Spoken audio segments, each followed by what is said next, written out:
नमस्कार दोस्तों, जय माँ गायत्री।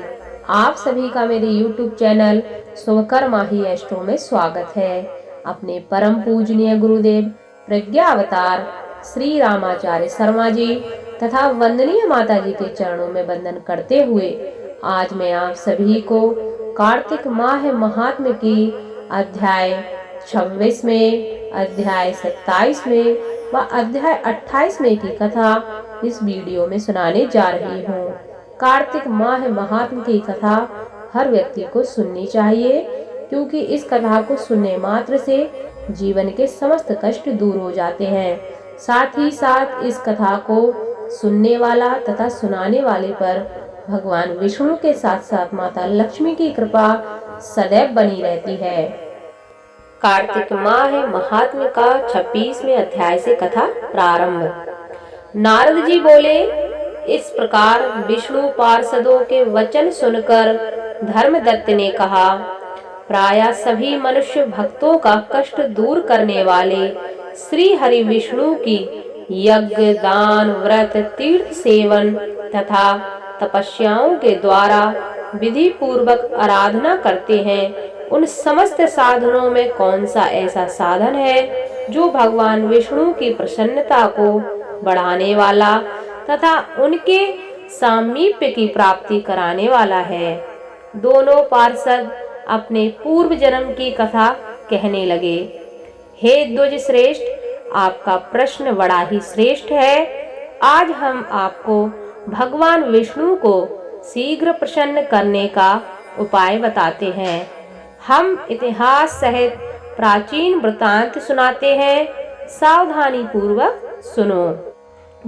हे ब्राह्मण, कांचीपुरी में चोल नामक एक चक्रवर्ती राजा हुए थे। उनके नाम पर उनके अधीन रहने वाले सभी देश चोल नाम से विख्यात था। राजा चोल जब इस भूमंडल पर शासन करते थे, उस समय उनके राज्य में कोई भी मनुष्य दरिद्र, दुखी, पाप में मन लगाने वाला अथवा रोगी नहीं था। एक समय की बात है, राजा चोल अनंत शयन नामक तीर्थ में गए, जहाँ जगदीश्वर भगवान विष्णु ने योग निद्रा का आश्रय लेकर शयन किया था। वहाँ भगवान विष्णु के दिव्य विग्रह की राजा ने विधि पूर्वक पूजा की। दिव्य मणि, मुक्ता फल तथा सुवर्ण के बने हुए सुंदर पुष्पों से पूजन करके साष्टांग प्रणाम किया। प्रणाम करके ज्यों ही बैठे, उसी समय उनकी दृष्टि भगवान के पास आते हुए एक ब्राह्मण पर पड़ी, जो उन्हीं की कांची नगरी के निवासी थे। उनका नाम विष्णुदास था। उन्होंने भगवान की पूजा के लिए अपने हाथ में तुलसी दल और जल ले रखा था। निकट आने पर उन ब्राह्मण ने विष्णु सूक्त का पाठ करते हुए देवादिदेव भगवान को स्नान कराया और तुलसी की मंजरी तथा पत्तों से उनकी विधिवत पूजा की।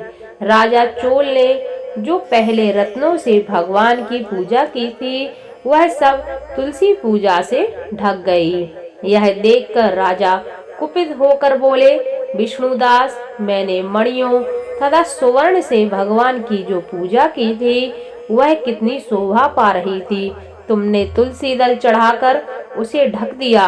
बताओ, ऐसा क्यों किया? मुझे तो ऐसा जान पड़ता है कि तुम दरिद्र और गवार हो, भगवान विष्णु की भक्ति को बिल्कुल नहीं जानते। राजा की यह बात सुनकर द्विज श्रेष्ठ विष्णुदास ने कहा, हे राजन, आपको भक्ति का कुछ भी पता नहीं है। केवल राज लक्ष्मी के कारण आप घमंड कर रहे हैं। बतलाइए तो आज से आपने कितने वैष्णव व्रतों का पालन किया है? तब राजा हंसते हुए बोला, तुम तो दरिद्र और निर्धन हो। तुम्हारी भगवान विष्णु में भक्ति ही कितनी है। तुमने भगवान विष्णु को संतुष्ट करने वाला कोई भी यज्ञ और दान आदि नहीं किया, और ना पहले को भी कोई देव मंदिर ही बनवाया है। इतने पर भी तुम्हें अपनी भक्ति का इतना गर्व है। अच्छा, तो ये सभी ब्राह्मण मेरी बात सुन ले। भगवान विष्णु के दर्शन पहले मैं करता हूँ या ब्राह्मण करते हैं, इस बात को आप सब लोग देखें, फिर हम दोनों में से किसकी भक्ति कैसी है यह सब लोग स्वतः ही जान लेंगे। ऐसा कहकर राजा अपने राजभवन में चला गया। वहां उन्होंने महर्षि मुद्गल को आचार्य बनाकर वैष्णव यज्ञ प्रारंभ किया। उधर सदैव भगवान विष्णु को प्रसन्न करने वाले शास्त्रोक्त नियमों में तत्पर विष्णुदास भी व्रत का पालन करते हुए वही विष्णु भगवान के मंदिर में टिक गए। उन्होंने माघ और कार्तिक के उत्तम व्रत का अनुष्ठान, तुलसी वन की रक्षा, एकादशी को मंत्र का जाप, नृत्य गीत आदि मंगलमय आयोजनों के साथ प्रतिदिन षोडोपचार से भगवान विष्णु की पूजा आदि नियमों का आचरण किया। वे प्रतिदिन चलते फिरते और सोते हर समय भगवान विष्णु का स्मरण किया करते थे। उनकी दृष्टि सर्वत्र सम हो गई थी। वे सब प्राणियों के भीतर एकमात्र भगवान विष्णु को ही देखते थे। इस प्रकार राजा चोल और विष्णुदास दोनों ही भगवान लक्ष्मीपति की आराधना में संलग्न थे। दोनों ही अपने अपने व्रत में स्थिर रहते थे और दोनों की ही संपूर्ण इंद्रियां तथा समस्त कर्म भगवान विष्णु को समर्पित हो चुके थे। इस अवस्था में उन दोनों ने दीर्घ काल व्यतीत किया।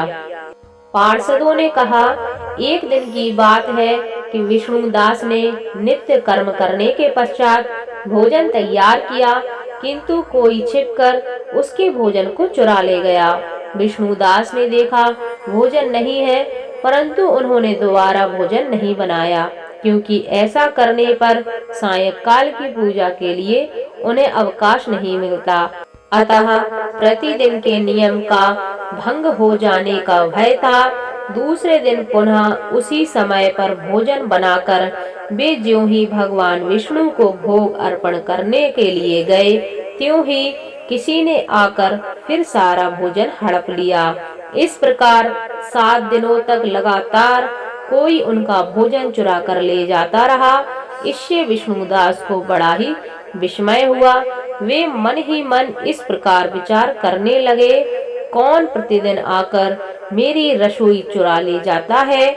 यदि दोबारा रसोई बनाकर भोजन करता हूँ तो सायंकाल की पूजा छूट जाती है। यदि रसोई बनाकर तुरंत ही भोजन कर लेना उचित हो तो मुझसे यह न होगा, क्योंकि भगवान विष्णु को सब कुछ अर्पण किए बिना कोई भी वैष्णव भोजन नहीं करता। आज उपवास करते मुझे 7 दिन हो गए।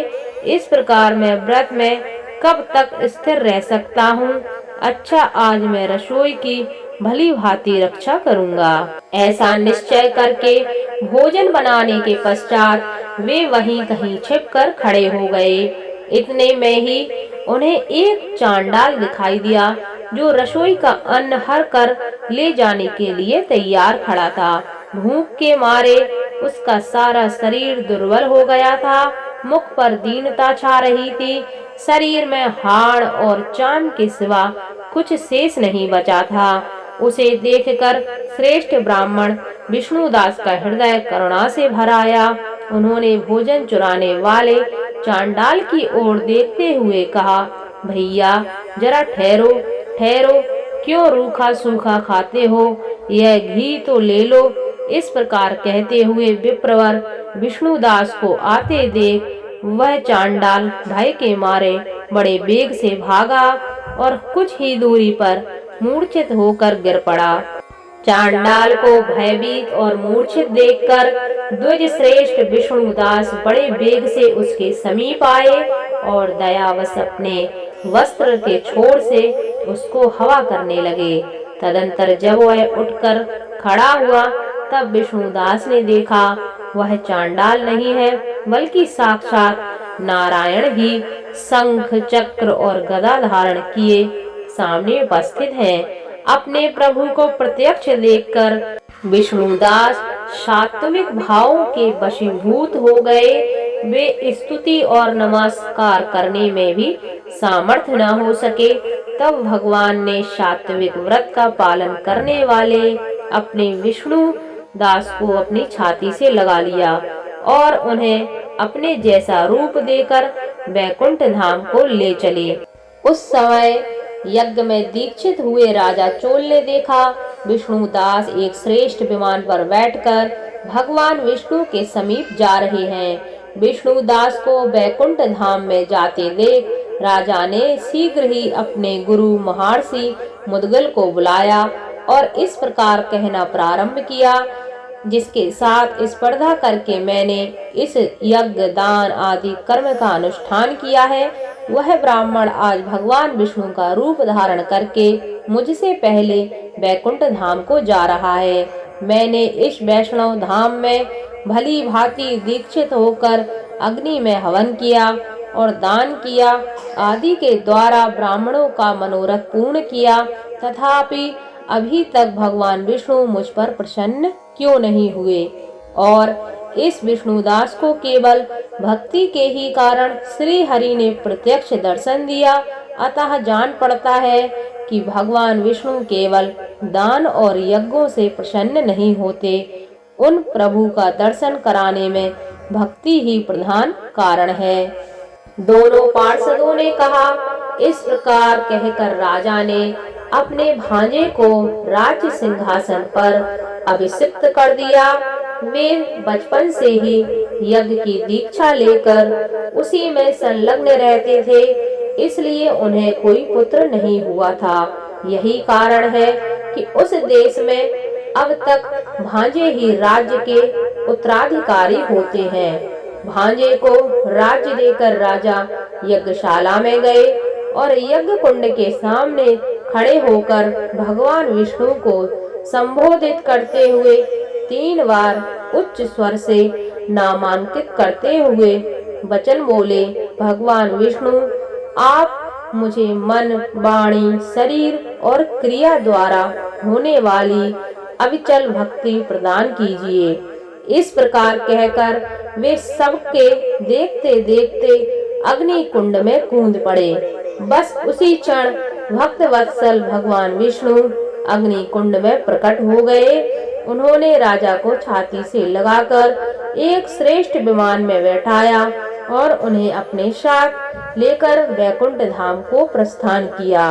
नारद जी बोले, हे राजन, जो विष्णुदास थे वे तो पुण्यशील नाम से प्रसिद्ध भगवान के पार्षद हुए और जो राजा चोल थे उनका नाम सुशील हुआ।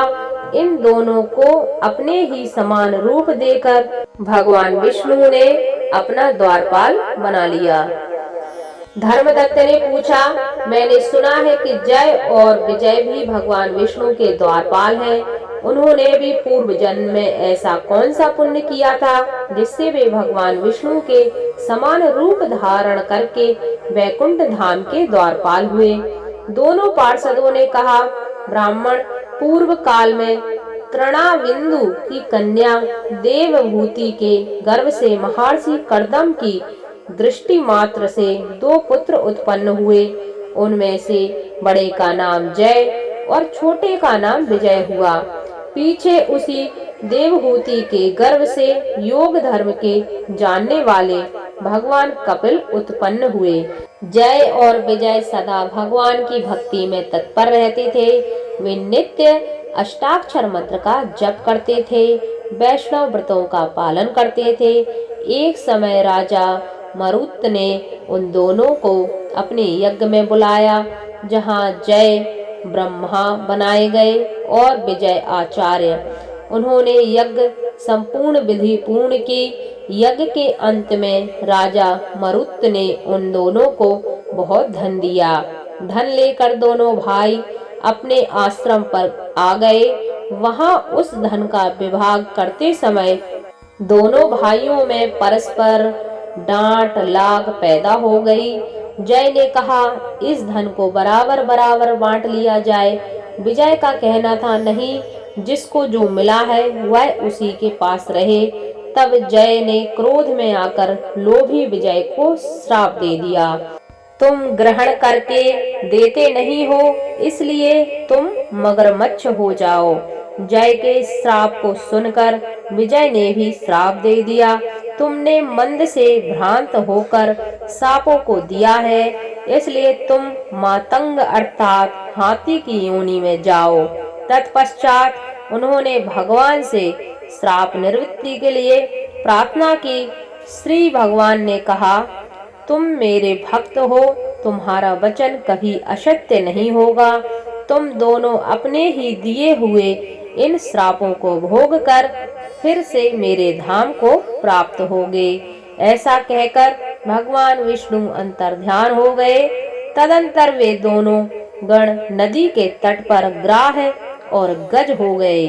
उस योनि में भी उन्हें पूर्व जन्म का स्मरण रहा और वे भगवान विष्णु के व्रत को करते रहे।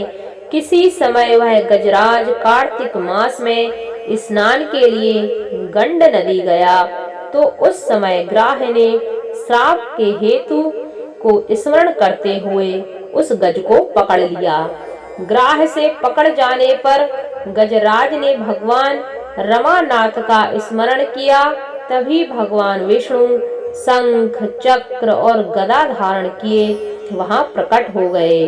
उन्होंने चक्र चलाकर ग्राह और गजराज का उद्धार किया और उन्हें अपने ही जैसा रूप देकर वैकुंठ धाम को ले गए। तब से वह स्थान हरि क्षेत्र के नाम से प्रसिद्ध है।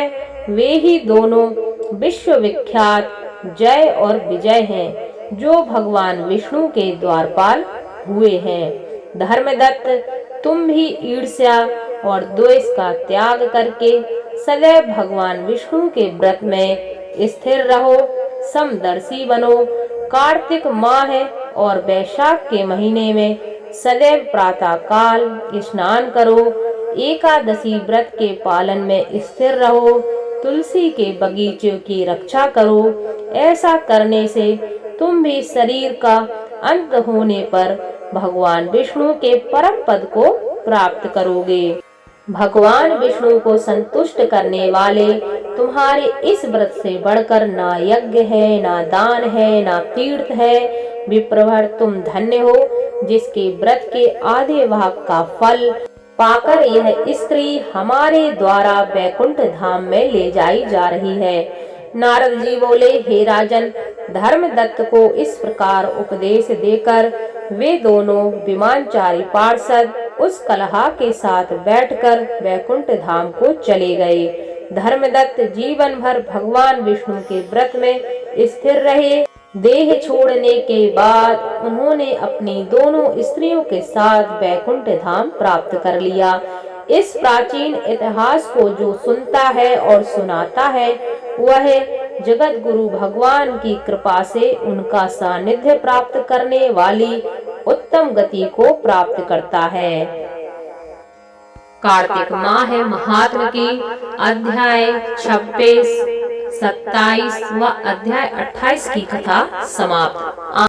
अगर आपको यह कथा अच्छी लगी हो तो वीडियो को लाइक कीजिए और वीडियो को ज्यादा से ज्यादा शेयर कीजिए, ताकि आपके साथ साथ आपके अपने भी इस कथा का लाभ ले सकें। तो खुश रहिए, मुस्कुराते रहिए। थैंक यू, धन्यवाद। जय माता दी।